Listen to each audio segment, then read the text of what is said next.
Nagpasad ang Sinakong Bugas sa karsada human malimbuwad ang truck ni karga sa National Highway sa Barangay Ahong lungsod sa Sibulan, Negros Oriental niadtong Marso 12 sa gabi. Mayo na lang nga wala maangol ang driver ug ang truck helper.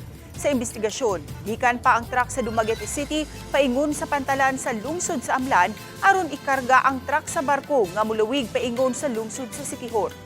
Samtang gisubay ang truck sa National Highway, gitakilid ang truck samtang naglungsong kini sa likuong lugar sa Barangay Ahong. Giingong nawad-an sa kontrol ang driver hinungdan sa pagkalimbuwad niini. Nagpasad sa karsada ang Sinakong Bugas ug LPG. Nakaresponde dayon ang mga pulis ug rescue personnel aron mabantayan ug mapahimutang og tarong ang mga kargamento nga dili makabalda sa trapiko.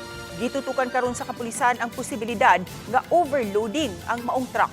Posible usab nga wala matarong og hanay ang sinakong mga bugas ug LPG hinungdan sa pagtakilid niini. Gisuwayan pa si GMA News nga makuha ang habig sa driver kalabot niini.